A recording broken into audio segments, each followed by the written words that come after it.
A pensar más con Rosa María Palacios.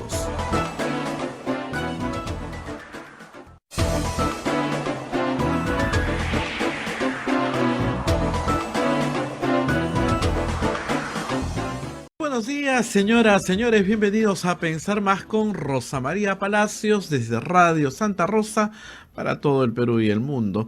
Ya estamos conectados con las radios hermanas y amigas que retransmiten el programa en Chimbote, Radio Santo Domingo, en Arequipa, Radio San Martín, en Ucayali, Radio Cepagua, en la Convención, Radio Quillabamba TV, Puerto Maldonado, Radio Madre de Dios, en Huánuco, Radio Huánuco, en Ayacucho, Radio La Voz de Ayacucho, en Puno, Radio Pública, en Ancash, Radio Moro, en Huancayo, Radio Cumbres, la radio del Arzobispado, en Satipo, Radio Milenio, en Abancay, Radio Estación Solar, en Yurimagua, Radio Oriente, en Cajamarca, Radio Los Ángeles, en Lampa, Radio San Valentín, en Cerro de Pasco, Radio Activa, en Guanta, Radio Continental, en canales de televisión, Onda Digital TV, Fuego TV, Full TV y Quillabamba TV, también transmitiendo a Pensar Más con Rosa María Palacios, así como nuestras plataformas móviles, el Facebook de Radio Santa Rosa, el Facebook de Radio Quillabamba TV y también nuestro canal de YouTube,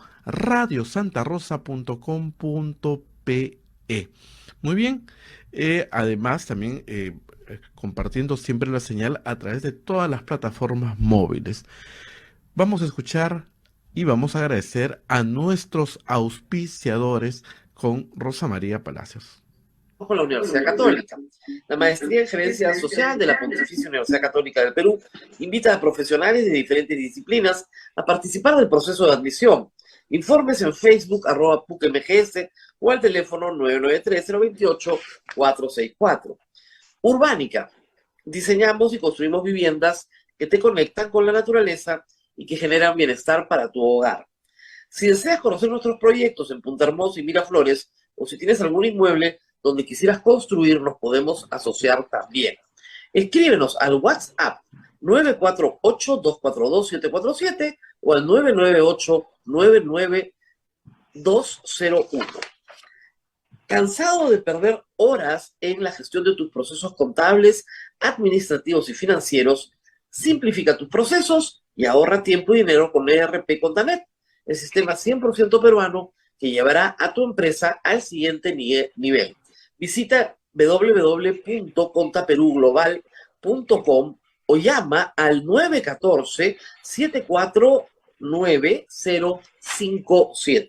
Y finalmente, Palestra Editores, el sello de los buenos libros de derecho, invita a toda la comunidad jurídica de Lima a visitar Librería Tu Macro en Avenida Santa Cruz 160 San Isidro, a una cuadra del Colegio de Abogados de Lima, donde tendremos 25% de descuento en todo nuestro fondo editorial.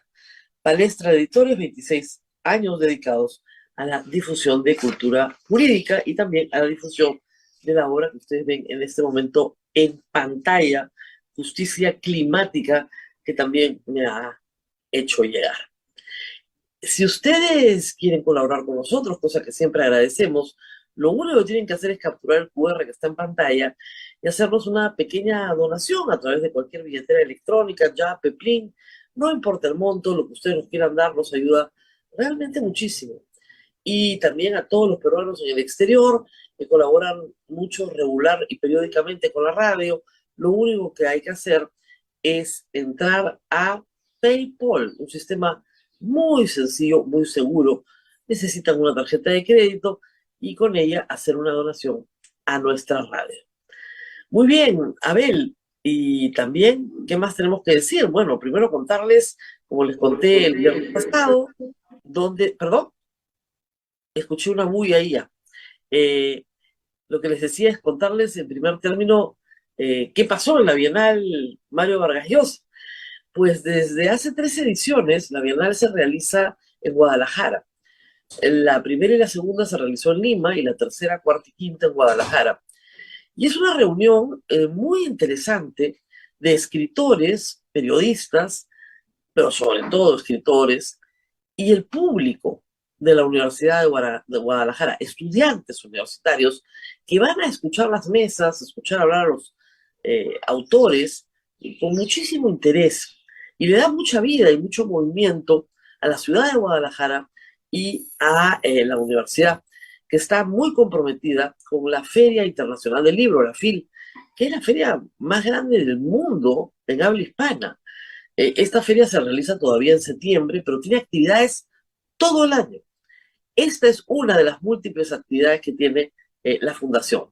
Ahí tienen la fotografía, eso sucedió el día jueves en el acto inaugural. Me tocó entrevistar a los 6 finalistas. En esta oportunidad se han presentado más de 300 novelas, de las cuales se eligen a 12. De los 12 estuvieron en Guadalajara, me parece que 10, sí, 10 estuvieron presentes, y de esos 10 hay 6 finalistas, y esos 6 finalistas los entrevisté el día jueves pasado. Y con mucha emoción, hay que decirlo, que este domingo, a las 6:30, serían 7:30 hora de Lima, se premió esta novela, que ya la puse también en mi Twitter. Esta novela es de David Toscana, este es el nombre del autor, David Toscana, El peso de vivir en la tierra, y lo que tiene en portada es una fotografía de Chekhov, eh, dando lectura a una obra de teatro y discutiendo con todos los actores, digamos, cómo se va a trabajar, ¿no es cierto? Es una linda foto, ahí está, y David Toscana es un gran autor, un hombre nacido en 1961, con mucha novela detrás. No había alcanzado un éxito tan importante, creo yo, en su carrera literaria como este, y la verdad que yo nunca había asistido a esto, Abel, pero no te imaginas lo emotivo cuando se comenzó a leer las razones por las cuales el jurado entregaba el premio y se comenzaba a describir la novela. Todos los que estábamos sentados en el Paraninfo, ahora te contaré el Paraninfo, comenzamos a ver cómo el autor se hundía en el asiento, estaba sentado en primera fila, porque se daba cuenta que estaban hablando de su novela, y finalmente, bueno, fue premiado. Muy, muy hermosa la ceremonia. El Paraninfo es lo que nosotros llamaríamos las oficinas del rectorado antiguo de la Universidad de Guadalajara. Ahora tienen nuevas oficinas, y ha quedado casi como un museo y un salón de actos de eventos importantes de la vida universitaria, entre ellas la reunión de toda la asamblea universitaria. Pero lo importante de este lugar es que los murales son de Clemente Orozco, el famoso muralista mexicano, y son muy dramáticos, tienen mucha fuerza, ¿no? Y ahí sentados, los que habíamos asistido, que en total, entre escritores, organizadores, Mario Vargas Llosa y su familia, seríamos unas 40 personas que íbamos y veníamos todos los días a la universidad, que tiene un centro de artes escénicas espectacular donde se desarrollaron estos eventos. Bueno, la verdad es que estábamos todos muy emocionados. No porque las otras 5 no tuvieran mérito, que lo tenían y muchísimo. Qué difícil es ser jurado de un concurso literario, de verdad. Habían, por supuesto, mucha... A ver, ¿cómo les explico? El jurado no decía una palabra, no soltaba prenda, pero había mucha apuesta, cuchicheo, ¿no? ¿Quién va a ganar? ¿Quién va a ganar? Y ganó esta novela. Déjenme contarles un poquito de esta novela, que era, cuando llegamos, era mi favorita, aún sin, reitero, desmerecer nada de las demás, que son buenísimas. David Toscana crea un mundo paralelo al propio mundo. Es decir, se trata de un conjunto de mexicanos en Monterrey, 1970, que están hartos de sus vidas, que son pues muy limitadas, muy mediocres, muy chiquitas. Y el primero de ellos y su esposa, de tanto leer literatura rusa, y en eso parece el Quijote, ¿no? Deciden que son personajes de novelas rusas. Y es un homenaje a la novela rusa, hay que decirlo, ¿no? O sea, acá desfila Dostoyevsky, Chekhov, bueno, teatro, ¿no? No sé, Tolstoy, están todos. Y ellos van reclutando uno a uno a un conjunto de personas, tal vez las más débiles, las más marginales, y les asignan un papel que ellos están dispuestos a interpretar también. Y por supuesto, todo esto en el contexto de la conquista del espacio, donde Estados Unidos compite con Rusia, y donde estos 8 tienen como objetivo, al final son 8, conquistar el espacio, conquistar las estrellas. Es una lindísima novela, los invito a leerla, y a leer las otras finalistas que les enseñé el viernes, que creo que vale la pena leer porque, como decía en mi columna de ayer domingo, alejarte un poquito y quedarte en el mundo de la ficción, a veces no solamente es necesario para tomar distancia de lo que uno mira, sino porque es la pausa que todos necesitamos para no volvernos locos. Entonces es mucho más atractivo, ¿no? Vivir un rato en la ficción como los personajes de Toscana que enfrentar la realidad.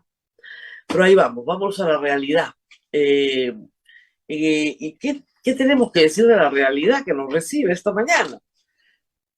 Ay, ay, ay, ay, ay. A ver, ¿qué tenemos acá? Ya son 9 los congresistas que recortan sueldos a sus trabajadores. Y en este caso se incorpora el señor Edgar Tello. Ya tenemos 2 varones, ¿no? Porque parecía que había muchas mujeres, porque al principio fueron 7 mujeres. Son 9. El caso de Edgar Tello fue presentado este fin de semana en los programas dominicales. Es un caso penoso, hay que decirlo nuevamente. Se miente, se niega. Mejor es decir la verdad. Y de nuevo, ¿cuál es el problema de fondo acá? Que los congresistas quieren hacer donaciones particulares, con plata ajena. Todo el tiempo quieren hacer donaciones particulares con dinero que no es suyo. Y en primer lugar, un congresista no debe hacer donaciones de ninguna naturaleza. Y el público tiene que saberlo. Tráiganos algo. No, señora, yo no debo ni puedo. Ni puedo ni debo. Yo no voy a hacer demagogia, populismo, para que usted tenga algún tipo de vínculo conmigo porque yo le he dado algo. Eso no es representar. Ni remotamente. No es que la función de representación, eso no es representar. Eso es creer que compras a la población y encima con dinero ajeno, ni siquiera el propio. Aún con el propio, hay que decirlo, yo veo algún problema. Aún con el propio, porque no es tu función. Perdón, no es tu función. Y la verdad es que esto es recurrente en la política peruana, pero está, digamos, ya el Congreso implosionando, ¿no? O sea, 6% de aceptación, repartiendo tanta migaja y 6% de aceptación. Entonces, el señor Tello es uno más de 9 y ya. En cualquier momento llegan a ser el 10% del Congreso los detectados. Llegan a 13, ya, 10% del Congreso los detectados. Estamos hablando de un fenómeno que tiene que explicarse una y otra vez. Y esa conducta la tiene que fijar la mesa directiva, tiene que haber un liderazgo. Decirle, señores congresistas, se les recuerda que no se pueden hacer donaciones particulares. No, mientras usted sea 5 años congresista, no le donan ni a su iglesia. O sea, no hace donaciones particulares con nombre propio. Su nombre no puede aparecer, ni en su nombre que otros donen. Por su gestión. Pedirle a la embajada de Taiwán, tampoco. Miren, es más, comprometes las relaciones de Estado cuando haces eso, siendo funcionario público. Entonces, no es que tengo un empleado o una empleada en este caso que se desempeña mal, pero no le hemos votado porque está embarazada y está diciendo cosas que no son ciertas, nadie le ha pedido nada. Ya tenemos varios casos. Este de nuevo ha sido ya denunciado ayer inmediatamente por la Procuraduría del General del Estado, presunto acto de tráfico de influencias. Eso es lo que hay en este momento sobre la mesa. Van 9, ya son 9 congresistas. Y hoy día la República dice, cada vez es mayor el número. Es que no es que sea cada vez mayor el número, responde a una práctica. Responde a una práctica. A ver, en primer término, porque los congresistas creen que los trabajadores, y ustedes se recuerdan los audios que hemos escuchado, ¿no? Que los trabajadores de confianza que ellos han llevado al Congreso tienen unos puestos asignados que son de propiedad del congresista. Esa es su imaginación, ¿no? Y como son unos puestos que existen por mí, y yo soy el dueño de esos puestos, yo decido cómo se administra esa plata, porque esa plata no es tuya. No lo verbalizan así, salvo que se les esté grabando, ¿no? Y es el caso de la señora Cordero. A ti no te toca, tú ya sabes cómo era, vamos al cajero automático a ver lo que toca, porque has tocado esa plata si no es tuya, y se le abonaba como sueldo. Entonces, primer problema, los congresistas eh, creen que los puestos de trabajo que se crean a raíz de su gestión son de su propiedad. Entonces, a ti te quito tanto, a ti te pago más, de ahí sale para dos más que tengo afuera. Dos, los congresistas, como no pertenecen en realidad a un partido político, que tenga una militancia voluntaria, que haga un voluntariado por el partido, lo que tiene es financistas, ayayeros, que participan en estos actos políticos a cambio de un futuro puesto de trabajo, un beneficio particular de algún tipo. Y el congresista entonces tiene que cumplir con pagar, porque no hay partido, pues, porque no hay base política real, no hay nada. Entonces tiene que pagar a los ayayeros, amigos, etcétera, parientes, que no son necesariamente las personas más competentes para la función pública. Entonces, primer acto, los puestos de trabajo son míos, es una plata del Estado que yo administro. ¿Por qué? Porque se me ha dado la gana. Dos, tengo deudas, mis deudas son los que han estado en campaña conmigo y tengo que pagarles. O tengo que darles algo, un alguito, un cariño, algo. Y terminan en esta situación que estamos viendo. Esta situación es extendida en el Congreso, extendida. ¿Cuántas veces les hemos explicado a los congresistas en este programa que no pueden hacer eso? Pero además, no solamente eso, que no pueden ofrecer obra pública. Se presume ya corrupción. No pueden ofrecer obra pública. No pueden tramitar nada ante el ministro de Vivienda, ante el ministro de Transportes, ante el ministro de Economía y Finanzas.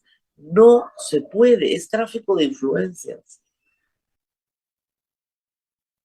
Están canjeando sus votos a cambio de unas obritas para su pueblo que a ustedes no les corresponde ni gestionar ni ejecutar. Nada. Eso no es representar. Eso es robarle al Estado peruano. Porque lo que pasa es que se la puerta abierta para que el contratista con el alcalde vayan a buscar al congresista. Y en ese trío tengamos colusión. No se hace, no debe hacerse, no lo hagan.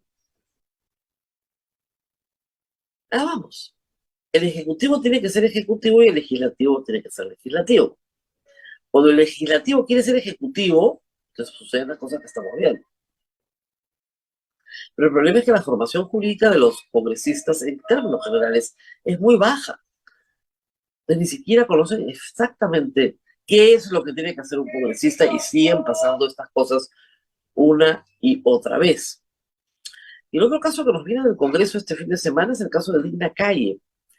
Ahí sí hay un caso bien interesante, porque Digna Calle, para sorpresa de todos ustedes y mías, no está violando ninguna ley, ni el reglamento del Congreso. A ver, vamos a usar otros casos para que se entienda. ¿Qué pasa con un congresista que se enferma pero gravemente? ¿Ok?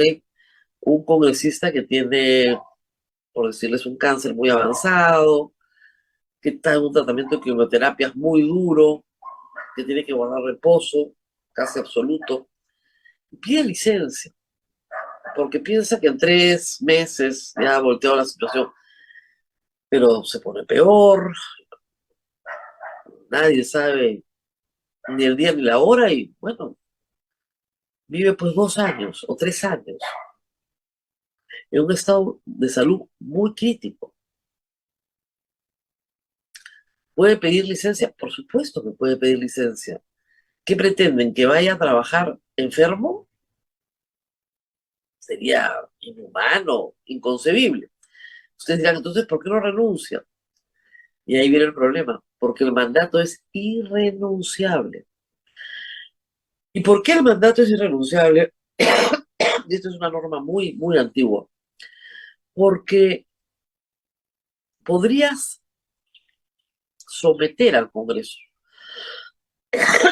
perdón, forzando la renuncia de los congresistas, por motivos ignobles.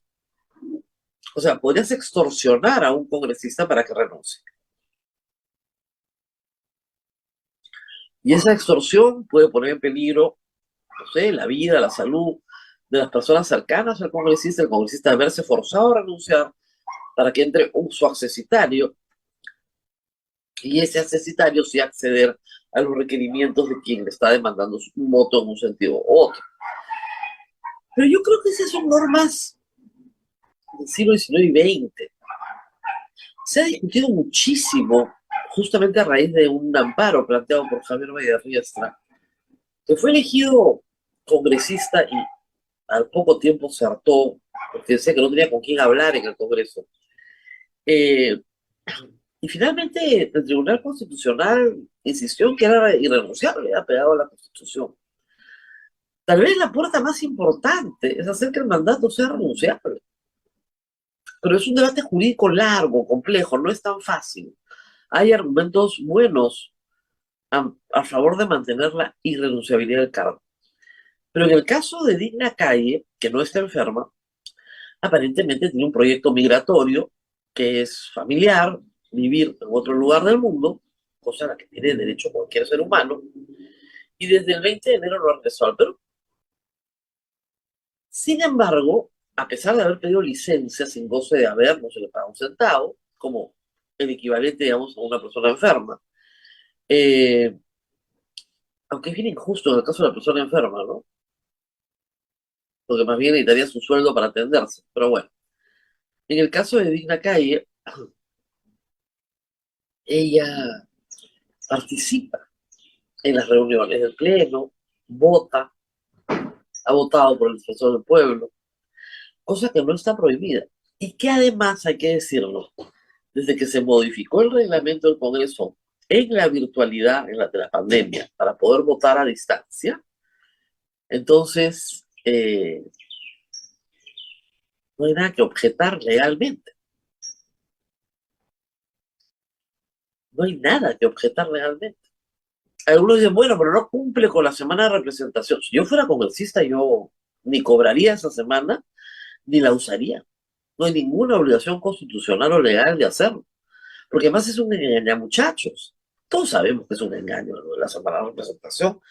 Un invento que se les ocurrió durante el gobierno de Toledo, en la teoría de que esto acercaba a los congresistas a la gente, porque ya todos percibían el problema de desconexión que hay entre congresista y pueblo, que supuestamente mejora las relaciones públicas del Congreso al exterior.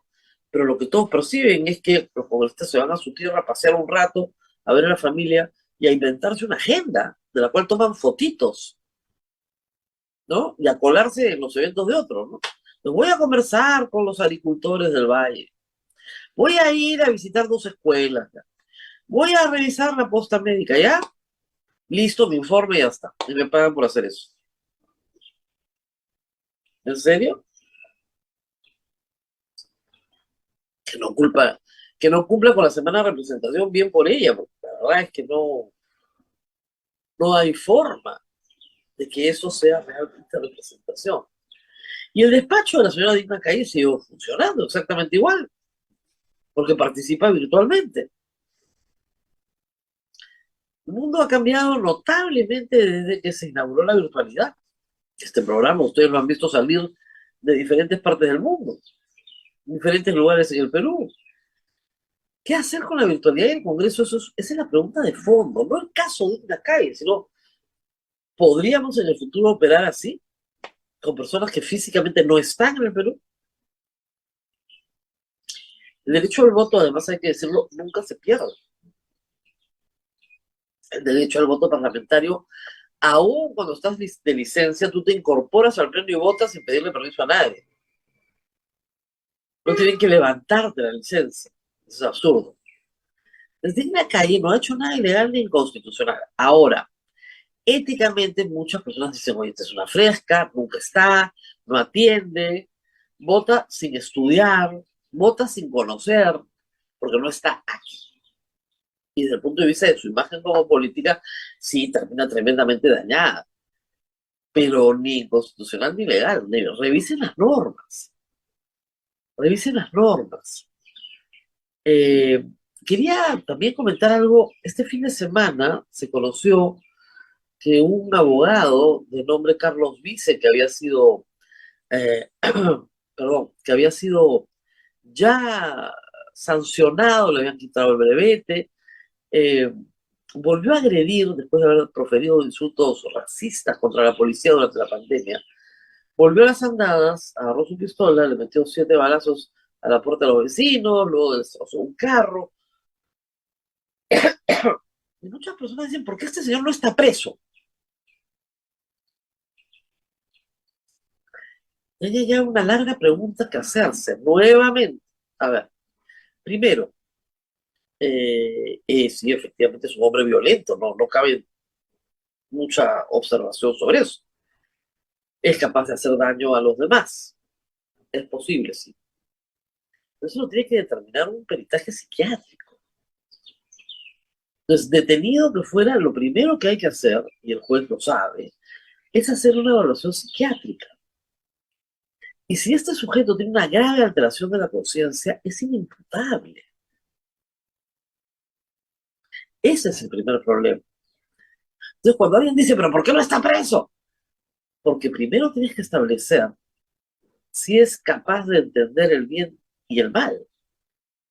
Si en su cabeza ha habido o no una grave alteración de la conciencia. Primer problema.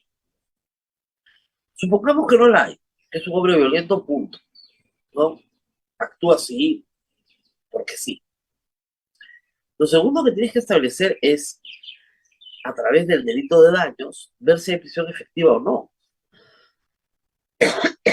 Y si la prognosis de pena es menor a 4 años, no hay pena efectiva y por lo tanto no puede haber prisión preventiva. Eso ya deberían saberlo ustedes que me escuchan todas las mañanas. Y en estos casos de daños o lesiones leves, en algunos casos, el otro asunto es el homicidio culposo. El homicidio culposo, ¿ok? Tiene una pena muy baja en su código penal. ¿Qué cosa es el homicidio culposo? Yo mato sin intención de matar. Ni siquiera conozco al fallecido. No tenía ninguna intención de matarlo. Un accidente, por ejemplo, el típico caso es accidente de tránsito. Homicidio culposo por accidente de tránsito es lo más común. Y la gente también, de nuevo, que se vaya preso 20 años. Nuestro sistema penal distingue el dolo de la culpa. El dolo es la intención de. La culpa es el resultado. O sea, sí, tengo responsabilidad. Yo lo hice. Pero nunca tuve la intención. Es mi acto. Y por lo tanto, como tengo culpa, tengo que responder económicamente, etc. Pero la pérdida de la libertad, que es la sanción más grave que tiene nuestro ordenamiento jurídico, se reserva para los casos más graves. No por el resultado, sino por la intención. Lo que prima no es que tengamos 2 fallecidos en el caso de la señora González, disculpen, a todos González Caglufet, muy conocido en estos días. El problema no es que efectivamente 2 personas fallecidas, es gravísimo, pero no hay dolo. En el caso de beber alcohol y manejar y matar, ahí sí hay cárcel. Justamente se modificó el Código Penal para ese supuesto. Y solo para ese supuesto, de ahí que la prueba de alcoholemia sea importantísima. Porque tu conducta en ese caso es una conducta que tú intencionalmente has tenido, porque tú intencionalmente has bebido alcohol y te has subido a un carro. entonces eres responsable del resultado. Pero estamos en esa situación, o sea, no todo es delito, de nuevo, y no todo en nuestro ordenamiento penal determina que una persona vaya presa. No les gusta, elijan legisladores que modifiquen el Código Penal y que ofrezcan en campaña: voy a meter preso a todo aquel que cometa un homicidio culposo y le vamos a dar 15 años. Y voten por él o ella. Eso sí lo puede ofrecer un congresista. Voy a modificar el Código Penal, pero no te puedo ofrecer un puente, ¿se dan cuenta? Pero ustedes también tienen que saberlo. Y los congresistas en campaña no dicen que van a meter presa gente, ¿no? No ganas muchos votos de esa manera. Y finalmente, unas palabras sobre el caso de Mauricio Fernandini. A ver,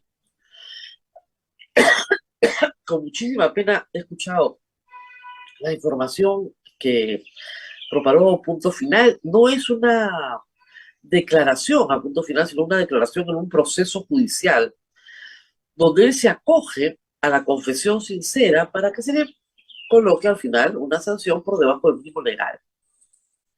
Con lo cual, los que quieren verlo en la cárcel, pues probablemente no lo van a ver en la cárcel nunca, de nuevo, porque el juez, ante el reconocimiento, no es lo mismo que por la colaboración eficaz, no hay un juicio y se le condena, no. Ante la manifiesta y espontánea voluntad de la persona de confesarlo todo, se le puede poner por debajo del mínimo legal, y supongamos que es no sé, pues una sanción de 4 a 8 años, la máxima, por debajo del mínimo legal, que es menos de 4, y por lo tanto una prisión efectiva. Parece ser que ese es el consejo, pues un buen consejo, que ha recibido Mauricio Fernandini, que yo creo que es un magnífico consejo, porque decir la verdad siempre va a ayudar. Pero acá me tiene terror. ¿Y qué es lo que le ha dicho? Que le alquiló el departamento que tenía en San Isidro a su prima para que sostenga, para que Sábora y que la amiga de su prima sostenga estas reuniones. Y le pagaban 10 millones mensuales durante 6 meses. Y que en una oportunidad le dejaron un paquete que él no abrió, pero que sospecha que tenía dinero para Salatiel Marrufo. Esto dista de la versión original de: yo solo puse en contacto a 2 personas porque me pidieron que las contacte, ¿no? Había una ganancia por medio. Yo no entiendo estos casos de verdad. Usted me dice, no, la codicia, sí, pero ya, yo sé, el pecado es el de la codicia, por supuesto, o el de la soberbia, ¿no? Pero al final del día es destruir un prestigio, una reputación, años de una carrera periodística por 60.000 soles. No, no me refiero al monto, me refiero a la pequeñez. Es para mí inexplicable, inexplicable. Muy bien, vamos a hacer una pausa y ya está Carlos Rivera con nosotros, abogado del IDL, abogado de las víctimas, de algunas de las víctimas, ahora vamos a precisar, de los hechos acontecidos en el Perú en diciembre, enero y febrero, en el contexto de la represión del Estado peruano en el sur del país. Hemos tenido 3 informes muy contundentes, extranjeros, me refiero a producidos fuera del Perú, pero con visitas al Perú: el de Amnistía Internacional, el de Human Rights Watch y también el de la Comisión Interamericana de Derechos Humanos, nada menos. Esos 3 informes concluyen exactamente lo mismo. Pero adicionalmente, organizaciones periodísticas han hecho el trabajo de georreferenciar cada uno de los fallecimientos. En Ayacucho y en Juliaca los trabajos están muy avanzados, y establecer en qué circunstancias son asesinados la mayoría de las víctimas. Y en la mayoría de casos estamos hablando de personas que no tenían nada que ver con la protesta, pero que la policía los abatió indiscriminadamente. Esto tiene consecuencias jurídicas muy importantes, y de esas vamos a hablar, pero por supuesto también tiene consecuencias políticas que el Congreso quiere, perdón, que el gobierno quiere evadir, o pertenecen a algo llamado la Coordinadora Republicana, que ustedes se acuerdan, se dedicaba a propagar videos creados por ellos para insultarme a mí, a Pedro Cateriano, a Paolo Ugaz, videos editados por la Coordinadora Republicana, ¿sí? Que la firman, los que firman, como dicen los chicos acá, son los viejos lesbianos. Gente muy, muy conservadora, que se sintió absolutamente vencedora cuando Merino fue presidente. Claro, les duró 5 días y se organizan eh, básicamente para armar esta tontería de lo caviar. El mismo Ernesto Blume, su última frase fue hablar del cáncer caviar. O sea, en ese lenguaje se maneja. ¿Qué cosa le van a aconsejar a Dina Boluarte sobre derechos humanos? Más represión, pues no se me ocurre qué cosa le puedan aconsejar.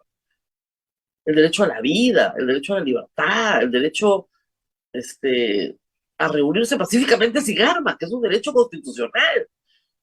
¿Le van a hablar de eso a Dina Boluarte? Ojalá, ojalá, pero tengo la sospecha que no, que están ahí para avalar a Dina Boluarte, para que el señor Otárola tenga un coro que decore sus opiniones. No creo que para nada más. Derecho a la vida, señores. Estamos hablando del primer artículo de la Constitución. No, el 2, inciso 1. Toda persona tiene derecho a la vida. ¿De qué más van a hablar? Y si no le han dicho eso a Dina Boluarte, bueno, la han engañado. Vale, la han engañado. Porque si cree Dina Boluarte que modificando la Constitución a su antojo, porque ahora quieren modificar la Constitución por ley, para que ella pueda viajar, increíble, ¿verdad? Increíble, es una vergüenza para el Congreso, para la Comisión de Constitución, es una vergüenza para el señor Otárola, que ha sido profesor de Derecho Constitucional, decir que puedes modificar la Constitución por ley. Es una vergüenza. Es una vergüenza, pero de las grandes, ¿ah? Para ser recordadas. O sea, jurídicamente decir que puedes modificar la Constitución por ley. No es la primera vez que lo hacen, ¿ah? Lo hicieron con la cuestión de confianza, validado por el TC. De nuevo, qué vergüenza para el TC. Un TC que dice que puedes modificar la Constitución por ley y que el Congreso no tiene límites en el ejercicio de su función. Y entonces puede nombrar al abogado personal de Vladimir Cerrón como defensor del pueblo con los votos del funcionalismo. No hay límites. Qué vergüenza, ¿no? No, eso está pasando en el Perú. Por eso, a nadie sorprenden las encuestas del día domingo, que estén igualitas. Dina Boluarte por los suelos, el Congreso por el subsuelo. 88% o 82% del país pidiendo adelante elecciones. La mayoría de los peruanos diciendo que el Estado no protege sus derechos. La mayoría de los peruanos diciendo que la policía y las Fuerzas Armadas perdieron absolutamente el control de lo que estaba pasando. Ahí están las encuestas. Esa es la opinión pública. Muy bien, vamos a la pausa y regresamos con Carlos Rivera, que ya nos está esperando, para hablar del contexto de estos informes, pero ya de la situación concreta de los familiares de las víctimas. Vamos a la pausa y regresamos. Así es, Rosa María, cansado de perder horas en la gestión de tus procesos contables, administrativos y financieros, simplifica tus procesos y ahorra tiempo y dinero en ERP Contanet, el sistema 100% peruano que llevará a tu empresa al siguiente nivel. Visita nuestra página contaperuglobal.com o llámanos al 914 74 90 57. Y Palestra Editores, bajo la dirección del reconocido profesor penalista Jesús María Silva Sánchez de la Universidad Pompeu Fabra de Barcelona, Palestra International Center for Legal Study presenta el curso internacional Actividad Empresarial y Derecho Penal del 10 al 21 de julio en el campus de la Universidad Pompeu Fabra en Barcelona. Acceda a una de las últimas vacantes llamando al teléfono 994 820148 o ingresando a la página institutopalestra.com. Pausa y volvemos.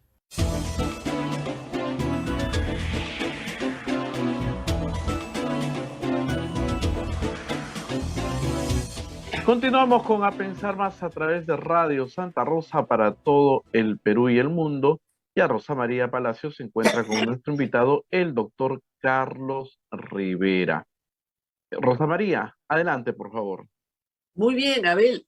Y bueno, doctor, muchas gracias por estar con nosotros. Nuevamente estoy en Lima y vamos a hablar de una situación en la cual la gran mayoría del país ya entiende, creo, después de haberlo explicado muchísimas veces, que en diciembre, enero y febrero en el Perú han existido graves violaciones a los derechos humanos. La encuesta de IEP señala que el 81% del país así lo entiende.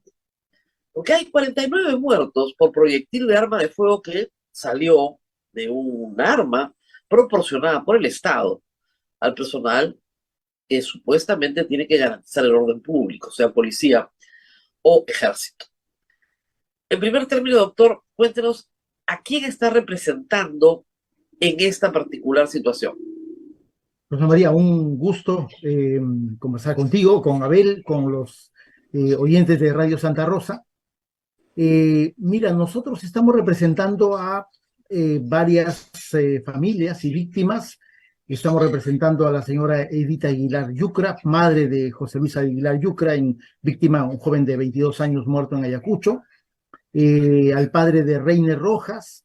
Estamos representando a los padres de Rosalino Flores, el chico baleado con perdigones.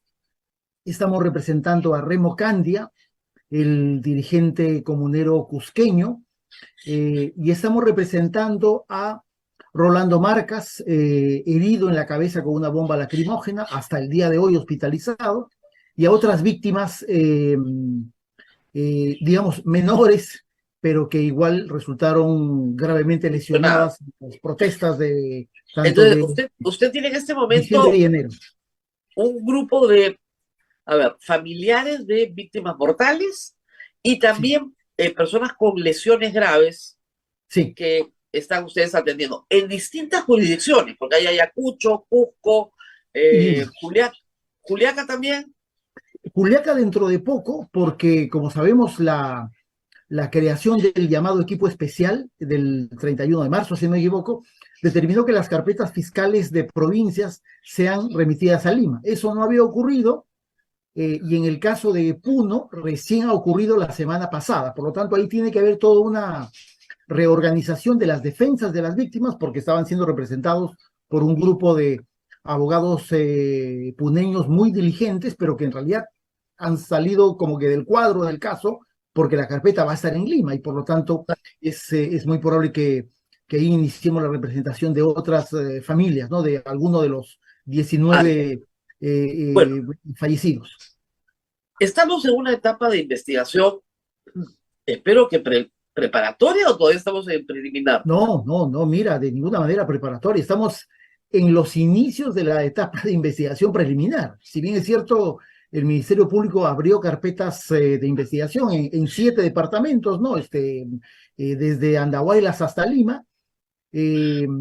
Todas esas carpetas han tenido en realidad velocidades diferentes, ritmos diferentes. Lo hemos venido diciendo, no cabe ninguna duda que el ritmo que impuso la Fiscalía de Derechos Humanos de Ayacucho, con la experiencia que se manejaba, en realidad ha hecho que esa sea la investigación, digamos, más adelantada y llevada de una manera mucho más diligente, ¿no?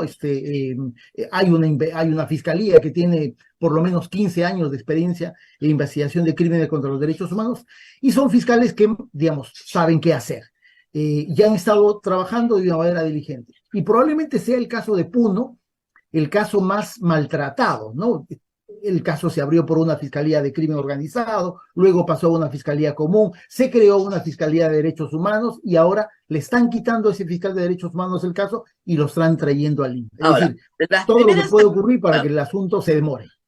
Las primeras actuaciones tienen que ver básicamente con policía científica, forense, o sea, policía que va al lugar de los hechos, recoge casquillos, establece los ángulos de tiro, en fin, todo lo que implica investigación criminal, y policía, bueno, en este caso Ministerio Público, que analiza los cuerpos y emite necropsias para cada uno de los casos. En esa parte científica primera, la que se recoge en caliente, ya el informe, varios informes, pero el último de Amnistía Internacional, encuentra serios problemas en varias circunscripciones. Me gustaría que empezáramos por ahí. Necropsias que no se han hecho, castigos que no se recogieron. Cuéntenos un poco la experiencia de sus clientes, qué es lo que está pasando en esa primera investigación, que es la inminente, la primera que se hace. Sí, mira, y como tú identificas, siendo esa las primeras acciones de recojo de evidencia, ¿no? Fundamentales para una investigación por homicidio, en realidad ahí el Ministerio Público tuvo muy serios problemas. Inclusive en varias localidades el Ministerio Público ha tenido que ir personalmente, presencialmente a hacer el recojo de evidencia, porque claro, son crímenes, caso Puno, ¿no es cierto? O caso Ayacucho, son crímenes que han sido perpetrados por las fuerzas del orden, que cuando ocurrieron los hechos y al día siguiente todavía permanecían bajo el control de la situación, y por lo tanto el Ministerio Público ha tenido muy serias dificultades en el recojo de evidencia, casquillos, en algunos casos han sido los familiares, amigos de las víctimas, ¿no es cierto?, que han ido proporcionando, o como en el caso de Ayacucho, la Fiscalía con una labor diligente fue al lugar de los hechos a levantar actas de recojo de evidencias. Y en otros lugares, Rosa María, en realidad eso no se hizo sino hasta varias semanas después, lo cual termina complicando un poco el panorama, porque tú bien sabes que no es que la escena del crimen permanece aislada o sellada, sino que hay una alteración, digamos, más o menos inmediata luego de la ocurrencia de los hechos, ¿no? Claro, y se contamina todo, ¿no? Las circunstancias no han sido buenas, en realidad. A pesar de la labor, yo diría, diligente de muchas fiscalías, en realidad esa labor no ha sido acompañada por la Policía Nacional. Como también, por ejemplo, la búsqueda de información de quienes han disparado o la ubicación del armamento, del personal, en fin, ahí ya nos hemos enfrentado a dificultades mayores. Claro, ahora viene, claro, yo quería dar este segundo paso.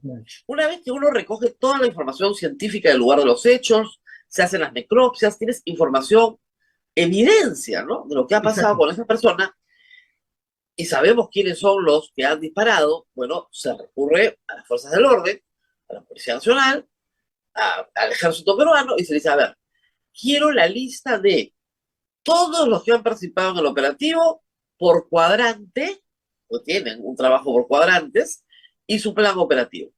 ¿Cómo le ha ido a la Fiscalía primero? ¿Lo ha pedido, supongo? Sí. Si lo ha pedido, ¿cómo le ha ido luego de pedirlo? El resultado es cero. En esa materia, el resultado es cero, en todas las carpetas. Lo que determina que hay una decisión institucional de no proporcionar la información. Probablemente el caso más grave sea el de la carpeta que se inicia contra Dina Boluarte, ¿no? Ahí también la Fiscalía abre la investigación y casi el 10 de enero y casi al día siguiente solicita los planes de operaciones al Ejército Peruano y a la Policía. Es el Ejército el que responde a través del Comando Conjunto y le dice que esa información tiene carácter secreto y no le va a dar. Pero además, la Fiscalía envía, me parece, a 2 o 3 fiscales a la sede del Comando Conjunto, y en el mismo Comando Conjunto un poco que los despachan y le dicen esa información no les vamos a dar, ¿no? Inclusive le recomiendan a la Fiscalía que lo pida a través de la vía judicial. Yo me entrevisté con el fiscal Marco Guamán a finales de febrero, imagínate, y me dijo que iba a activar un mecanismo judicial para solicitar la información. Sabemos que eso no ha ocurrido. Pero, por ejemplo, el periodista Ernesto Cabral solicitó la misma información al Comando Conjunto y el Comando Conjunto le respondió que no le iba a dar. Y Ernesto Cabral ganó un litigio a nivel del Tribunal de Transparencia del Ministerio de Justicia y el tribunal dijo, oye, si es una operación desarrollada con presupuesto público, es pública y por lo tanto le tiene que dar. No le han dado la información. Y lo mismo, en cuanto a las operaciones de la policía, no hay un plan de operaciones. Lo único que han acercado a nivel de Lima es una resolución, una directiva del año pasado que se llama Lineamientos Administrativos y Operativos Aplicables a las Operaciones Policiales de Control, Mantenimiento y Restablecimiento del Orden Público, que es un poco la guía de actuación de la policía en ese tipo de confrontaciones u operaciones en protestas sociales. En realidad el documento parece hecho por la policía sueca, ¿no? Porque en realidad uno lee cada párrafo y dice, oye, Dios mío, ¿qué pasó? Alguien quemó el documento antes del inicio de las operaciones, pero lo hemos ofrecido a diversas carpetas, incluyendo la de Dina Boluarte, con la finalidad de que la Fiscalía tenga un elemento de contraste o de apreciación de qué cosa era lo que se debía hacer y qué cosa es lo que no se hizo. Lo que se hizo. Qué cosa es lo que se hizo, ¿no? Y a nivel de Ayacucho, Rosa María, te digo, el único documento que se ha proporcionado es un plan de acción, proporcionado, entiendo, por uno de los investigados, que es el general Vera Ipenza, que es el jefe del comando de la Segunda Brigada Militar de Huamanga. Esos son los dos únicos documentos limitados, pero que ayudan de alguna manera a entender las dinámicas, el proceso de planificación, de organización y sobre todo de ejecución y de control de las operaciones. ¿Va a servir al Ministerio Público? Sí. Ahora, por parte de la proactividad, digamos, de la parte civil, es evidente que los nombres de los comandantes locales son de acceso público. Todos saben quién es, ¿no es cierto?, el que está a cargo de la región tal, ¿no? Así es. Entonces, eso ustedes le han dicho, señor, solicitamos a la Fiscalía que se sirva a citar a A, B, C, D en los rangos máximos responsables de la situación en Ayacucho, en Puno, etcétera. Eso sí se ha hecho.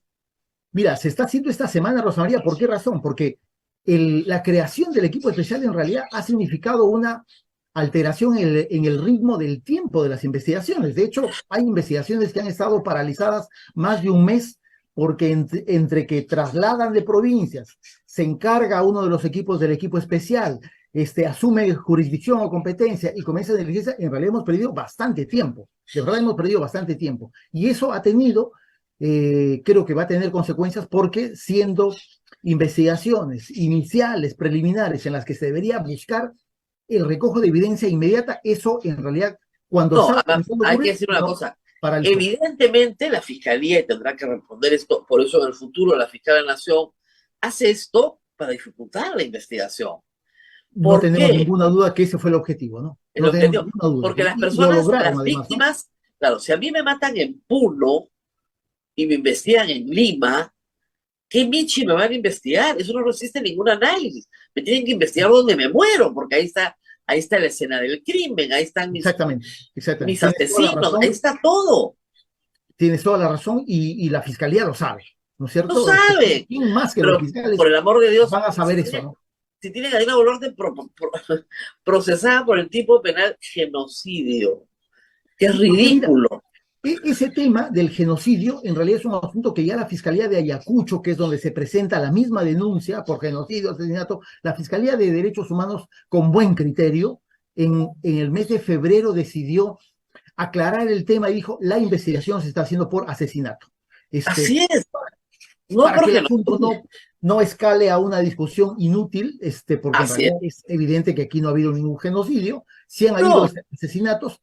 Lo señalan los informes que tú has comentado, el de Human Rights Watch, la Comisión Interamericana, Amnistía Internacional, pero recordemos también, Rosa María, la comunicación de los 7 relatores de Naciones Unidas de finales de febrero también dijo que había recibido evidencia de la Comisión de Ejecuciones Extrajudiciales, es decir, ya a estas alturas de la vida, querer negar una circunstancia que ciertamente tiene que acreditarse en el curso de una investigación penal, pero en cuanto a la evidencia pública, me parece que no queda prácticamente... No, y además, ¿no? 80 y tantos % de este fin de semana de IEP es contundente, porque además que es un golpe durísimo para el gobierno. ¿Por qué?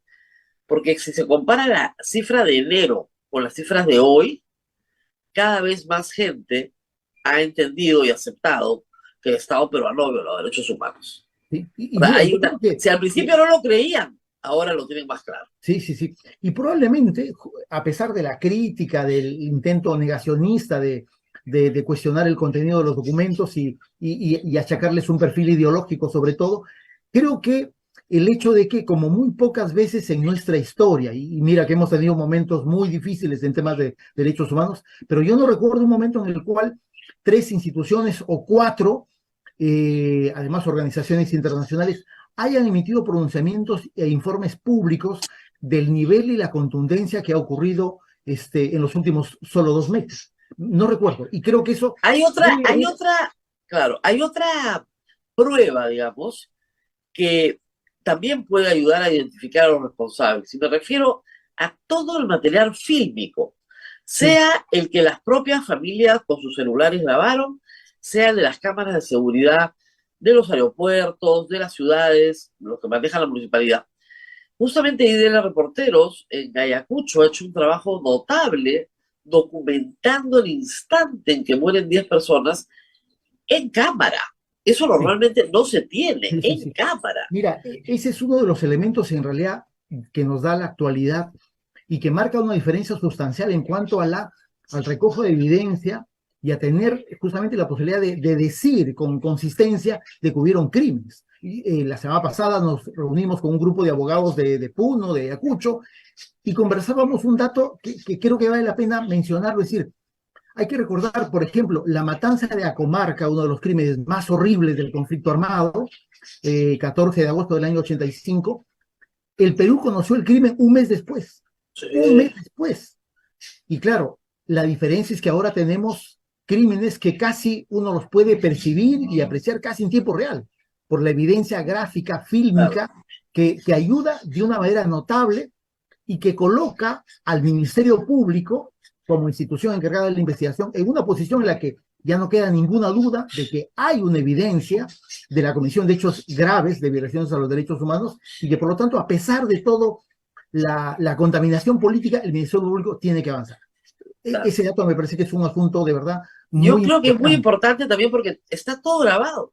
No todo, obviamente, pero bastante, lo suficiente como para llegar a algunas conclusiones. Y en efecto, vamos a seguir conversando. Decíamos que si bien el trabajo ha sido muy disparejo y en algunos casos negligente respecto al recojo de prueba en el lugar de los hechos, la cantidad de filmación que hay, las horas que hay de filmación de cámaras de seguridad, vecinos, etcétera, y la posibilidad de ver un crimen desde distintos ángulos, porque en algunos casos hay una cámara a un lado y otra al otro lado, eso está dándole a la Fiscalía la posibilidad de tener documentado todos los crímenes, pero también identificar a los autores. Sí, porque los soldados aparecen en pantalla, la policía aparece en pantalla. En el caso de Rosalendo Pérez, por ejemplo, que usted está manejando en Cusco, se ve claramente el instante en que el policía le dispara.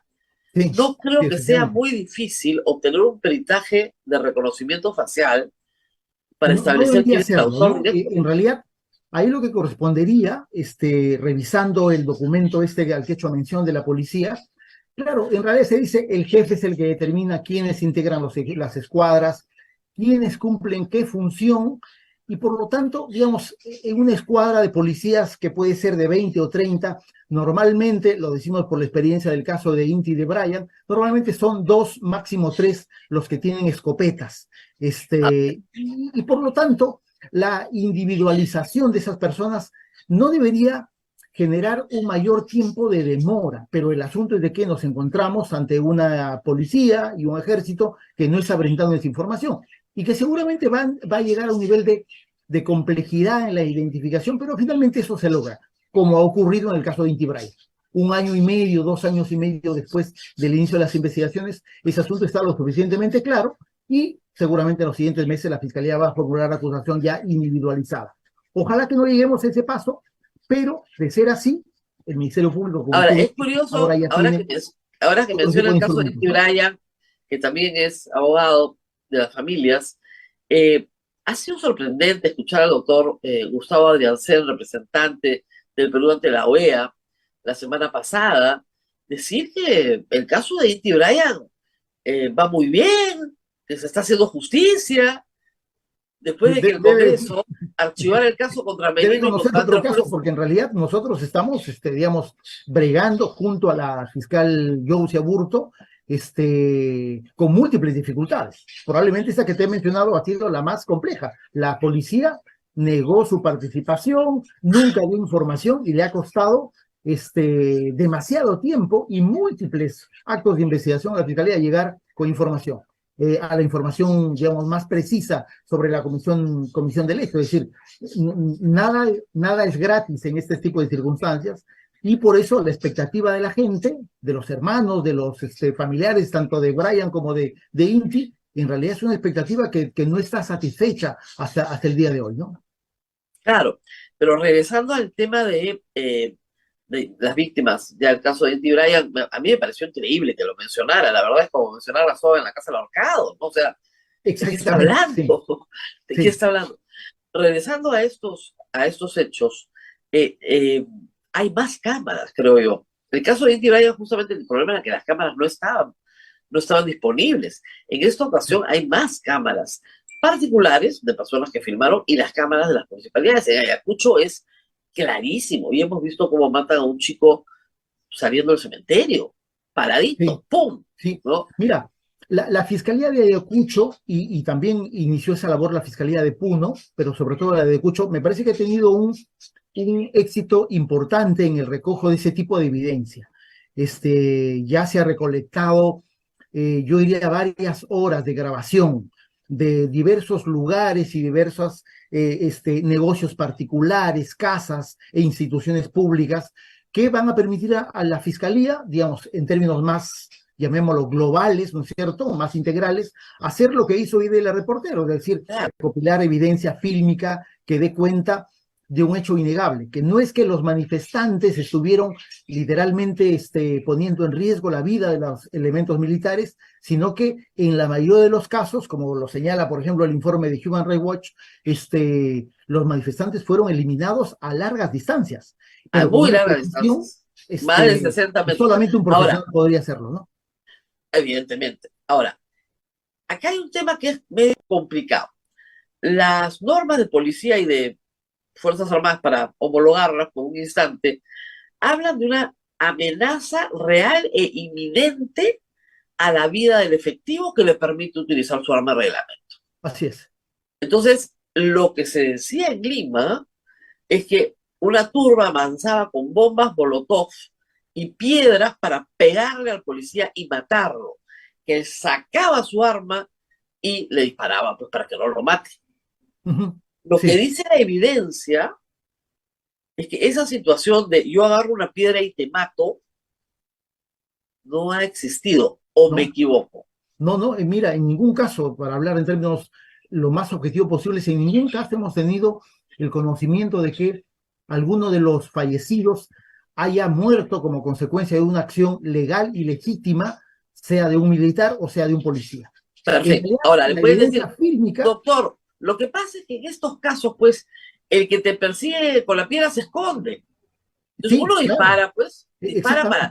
Y le cae pero a además, otro. Rosa María, este documento de la policía, al que hay que hacer referencia de manera constante, dice que cuando se presenta ese tipo de circunstancias, la policía tiene que desarrollar procedimientos especiales para individualizar y detener a esa persona. En ningún momento dice que le tienes que meter un balazo a la primera. A pesar No, de al que, público en general. O sea, o al público en general. Como no podemos discriminar, no podemos discriminar porque se esconden entre la gente. Bueno, disparamos nomás ya a quien le caiga. Mira, creo que hemos visto, en Lima ocurren tres casos. Primero, el caso más grave, que es el de Víctor Santisteban Yaxavilca, ¿no? Todos hemos visto, digamos, Santisteban está de espaldas al policía, en una actitud absolutamente pacífica, y le cae una bomba lacrimógena en la cabeza a 5 o 7 metros de distancia. Claro. A media cuadra, esa misma noche, Rolando Marcas es víctima del mismo hecho. Una bomba lacrimógena que le parte la cabeza y lo tiene hasta el día de hoy postrado en el hospital Mogrovejo. Y esa noche también el señor John Lapa está en el cruce de Nicolás de Piérola con Abancay y recibe no una bomba, pero recibe una piedra lanzada por los policías. Es cierto, le han dado de alta, pero por lo tanto, en solo 3 hechos ocurridos una noche, el 28 de enero en Lima, ninguno de esos hechos podrían servir a la policía a alegar de que la integridad o la vida de los elementos policiales estaba en riesgo. Y por lo tanto... Pero lo que te dice, pero escucha este argumento, doctor, es, no, ya puede ser, tal vez respecto de los muertos, sí, pues por la posición en la que estaban parados, se ha determinado que no tenían nada que ver. pero no era por ellos, disparábamos porque los otros nos estaban tirando piedras. Entonces igual estaba en riesgo mi vida. Yo no puedo saber quién me está tirando la piedra. No son esas reglas. No, mira, en el caso de Perú, existe legislación sobre el uso de la fuerza, tanto para la policía como para las Fuerzas Armadas. Y cada ley tiene además su propio reglamento, que es lo suficientemente minucioso respecto de cuáles deben ser los procedimientos en cuanto a la planificación, ejecución y control de las operaciones. Esta circunstancia está absolutamente vedada. No es que por la derecha me atacan y yo le meto bala al de la izquierda. Eso no es posible, teniendo en consideración además de que el uso de armas letales, dice, tiene que ser una circunstancia absolutamente, y lo remarca, absolutamente excepcional. No puedes hablar de excepcionalidad cuando tienes casi 50 muertos, con más o menos el mismo patrón en cuanto a la ejecución de las personas, ¿no? Y el tipo de lesión y el tipo de armamento, digamos, eso ya sale de un cuadro de excepcionalidad y como indica de una manera mucho más clara el último informe de Amnistía, se puede considerar de que hay una suerte de aval de parte de las autoridades, ¿no es cierto? O de una actuación o hechos que alentaron la comisión de este tipo de eventos. Más aún si es que tenemos circunstancias delictivas que ocurren y comienzan en Andahuaylas hacia el 9, 10 de diciembre Claro. y que terminan el 28 de enero en Lima. Es decir, 6 semanas que van ocurriendo lo mismo y sobre los cuales no hay como que elementos de control o ejercicio de un control político y legal desde el poder, ¿no? Hay otro hecho que creo que es importante para estos casos de solución de conflicto, porque yo sí creo que las normas y la justicia es pacificadora. Es el caso de Ica. Ica no tiene fallecidos, Ica tuvo un bloqueo feroz, pero feroz, varias semanas, o sea, empezó ahí y duró bastante tiempo, perjudicó a la agricultura, perjudicó a muchísimas personas, pero se les fotografió a todos los dirigentes, se les detuvo y se puso durante los bloqueos y se puso a disposición inmediata del juez a estas personas. Y estas personas fueron juzgadas bajo el principio de inmediatez, por el nuevo Código Procesal. El juez les contó, claro, entonces les dijeron, miren, acá tenemos las fotos, los videos, ustedes son los que han tomado la carretera, tomar la carretera es un delito grave, si ustedes aceptan sus culpas, sentenciamos de inmediato y ustedes van a tener una condena de 3 años y el pago de una reparación civil. Y así se hizo en 48 horas. Eso dice que había otra estrategia, más pacífica, menos violenta, sin riesgo de la vida de la gente, ¿no es cierto? Pero que justamente el no haber hecho eso, creo que es el primer elemento que hay que tomar en consideración, como lo dicen algunos de los informes, para señalar de que es altamente probable la existencia de una responsabilidad de las autoridades superiores o autoridades políticas, que decidieron no practicar ese tipo de estrategia y sí practicar la estrategia más violenta, más represiva, más agresiva contra los derechos fundamentales de los manifestantes, ¿no? Creo que el elemento, la comparación es absolutamente legítima, y ese es un dato que habrá que utilizar en el curso de las investigaciones también, ni Amnistía ni la comisión dicen Dina Boluarte es la responsable. No hay una individualización. Sí. Lo que narra son los hechos. Ese es el relato.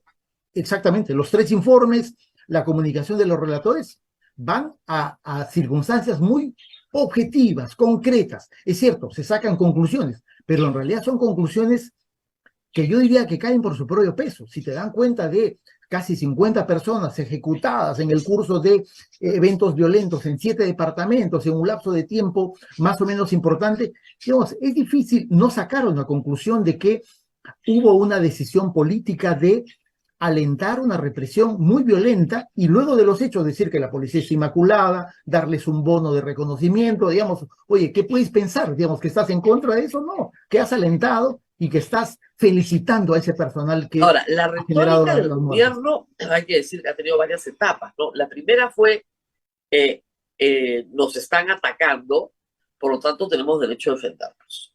Acá hay un ataque a 5 aeropuertos, acá hay un ataque a empresas privadas y públicas, un ataque a todo lo que es mobiliario urbano, han destrozado todo en varias ciudades, y además hay policías heridos y muy heridos. El único caso del fallecido es un caso muy especial, que tiene que estudiarse más todavía, porque el asesino es un ex policía. Pero de José el Luis caso Sonso. de... Claro, pero hay heridos. O sea, señor Rivera, ¿de dónde han salido nuestros heridos si no es de la acción de la gente? Sí, sí, Por sí. lo Mira, todos los informes, incluyendo de nuevo la comunicación de los relatores, da cuenta de actos de vandalismo, actos delincuenciales, actos muy violentos por parte de los manifestantes. Creo que la Comisión Interamericana, la que utilizando disposiciones del derecho internacional dice eso no es protesta. Me parece que el informe de Human Rights Watch también lo menciona, dice hay actos violentos que ya no solamente exceden, sino que ya no pueden ser considerados como el ejercicio del son actos derecho a la delictivos. protesta y el Ministerio Público tiene que intervenir. Por lo tanto, me parece que en ese sentido ya las fiscalías tendrán la posibilidad de que esto tome un curso de nuevo, de individualización, que es un poco el rol que la policía debió tener siempre, no meter perdigón o balas, sino identificar a los vándalos, a los violentos, ¿no es cierto? Y por lo tanto que el siguiente paso sea la actuación del Ministerio Público. Me parece que eso es lo correcto. Me parece que eso es lo correcto en un Estado de Derecho, ¿no? Ahora, una vez que, digamos, el caso comience a agarrar un poquito más de viada y ustedes noten que en realidad no avanza ni para atrás ni para adelante, ¿no? Plazo razonable, dice la Comisión Interamericana de Derechos Humanos, es el que tiene que respetar el Perú. ¿Cuál sería para ustedes un plazo razonable? ¿3 años sin respuesta? Mira, yo creo que menos, ¿no? Sin duda, estamos ante delitos complejos y justamente esa complejidad llevada al ámbito procesal tiene plazos, ¿no? Primero 8 meses, luego seguramente otros 8 meses más, y ese será el plazo, desde mi punto de Okay. vista, para poder evaluar si el curso de la investigación es un curso que nos está conduciendo al esclarecimiento de los hechos, a la individualización de las responsabilidades, o simplemente nos estamos yendo de frente contra una pared que nadie va a superar. Y ahí sí Y, se tendría que recurrir a la Corte, bueno, a la Comisión primero, sí, sí, obviamente, y si eso ocurre, solicitando obviamente justicia por... el camino hacia una denuncia internacional a nivel del sistema interamericano, es decir, hacia la Comisión Interamericana, me parece que es una puerta que está completamente abierta, ¿no? Ojalá que no lleguemos a esa circunstancia, porque si bien es cierto, tras leer el informe de la CIDH y luego presentar un caso y decir, oye, mira, vamos a tener opciones muy elevadas de éxito en el nivel del Así sistema es. interamericano, pero el sistema interamericano no condena a nadie, el sistema interamericano es un sistema de justicia complementario y de ganar un caso lo haríamos de acá en 5, 6 años o 7, Claro, y lo que determinaría la Corte Interamericana de ganar este caso es que se abra una investigación a nivel interno. Y así es. digamos, sí, claro, llegamos con un éxito notable, pero de nuevo el sistema de justicia. Por lo tanto, habrá que hacer todo lo necesario para que sea el sistema de justicia interno el que de manera objetiva y diligente conduzca las investigaciones a un buen puerto y Y que en un tiempo razonable. El caso de Inti Bryan, para empezar ahí, ¿puede ir a la Corte Interamericana también por exceso de plazo?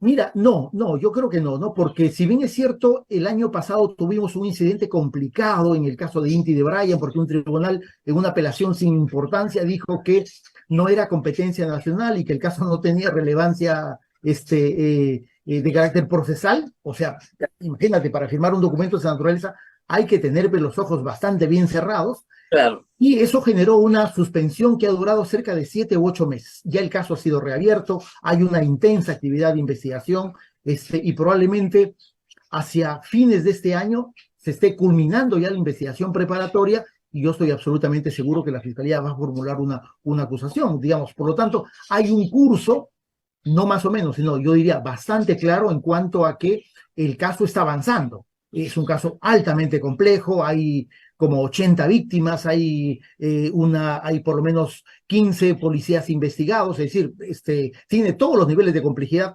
posibles de imaginar, pero es un caso que a pesar de todo eso ha avanzado de una manera notable. Y yo estoy seguro que el año 2024 va a haber una acusación Bueno, fiscal, ¿no?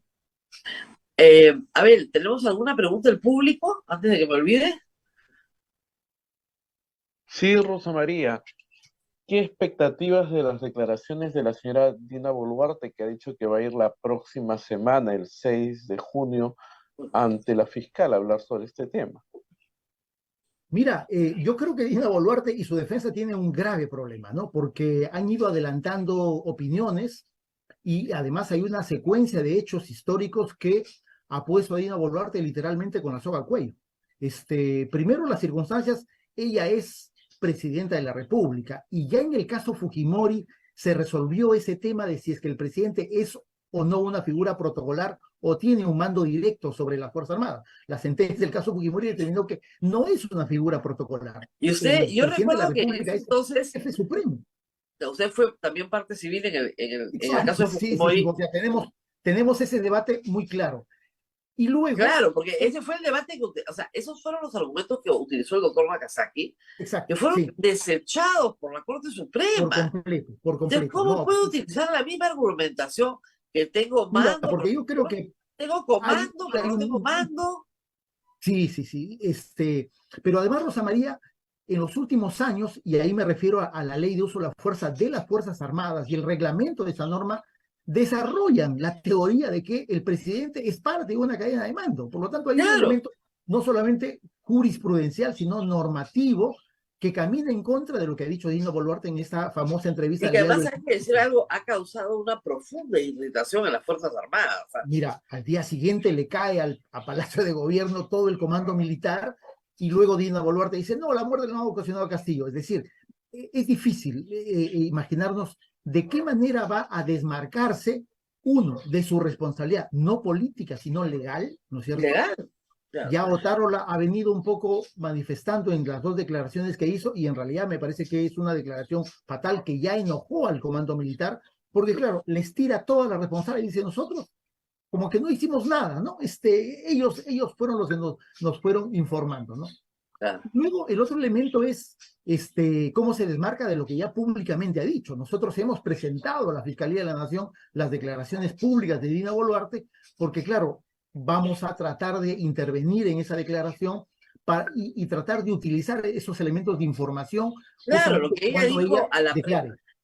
a la prensa extranjera, le dijo que había habido una avalancha humana y que ponchos rojos de Bolivia con balas Dundum habían entrado a Juliaca. Sí, sí, sí, sí. Y toda la prensa extranjera la escuchó, o sea, no estamos hablando Exacto. de algo que es oculto. Esa información también le hemos presentado y me parece que seguramente vamos a tener la oportunidad de intervenir en esa diligencia, pero yo sí creo que ella tiene un serio problema, tiene que dar una explicación, por lo menos más o menos sensata y coherente de cuál fue el rol que tuvieron, ¿no? Claro. Porque sus declaraciones van a tener consecuencias no solo sobre su situación legal, sino sobre su relación con el comando militar, que ellos están muy atentos. Mira, hay un dato importante, Rosa María.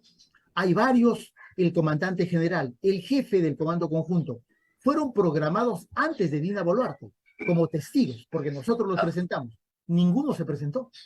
Y para mí eso significa que ellos están esperando qué va a decir Boluarte para luego ir a declarar y decir, señora presidenta, usted está absolutamente equivocada.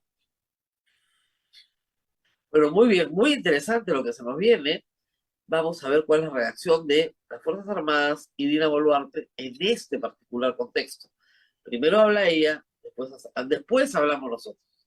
Así es. Muy bien, Abel, ¿alguna pregunta más? No, Rosa María, era la pregunta que teníamos para el Muy doctor bien. Rivera. Son las 9:23. Muchísimas gracias al doctor Rivera por haber estado con nosotros. Sí, Rosa María, muchas gracias, Abel. Y vamos Gracias a a usted, seguir, doctor. obviamente, siguiendo el caso paso a paso. Así que ustedes no se preocupen, no nos vamos a olvidar de esto. O sea, si el gobierno espera que nos olvidemos de lo que pasó, ¿no es cierto?, el 14 de noviembre del año 2020, acá estamos, no nos vamos a olvidar. Y de lo que ha pasado en diciembre, enero y febrero, acá estamos, tampoco nos vamos a olvidar. Y como siempre les digo, no hay nada más concreto que un cadáver. Ahí no hay nada subjetivo, ¿eh? Es bien concreto. Y los muertos hablan a través de sus cuerpos, a través de las necropsias, a través de sus, posiciones en el momento de los disparos. Todo eso es información valiosísima para que los jueces establezcan las sanciones correspondientes, porque yo creo que acá van a haber condenas casi de todas maneras. Muy bien, Abel, nos tenemos que despedir. Así es, Rosa María, nos tenemos que despedir hasta el día de mañana a las 8 de la mañana. Bienvenida nuevamente y a cumplir con las obligaciones de la universidad.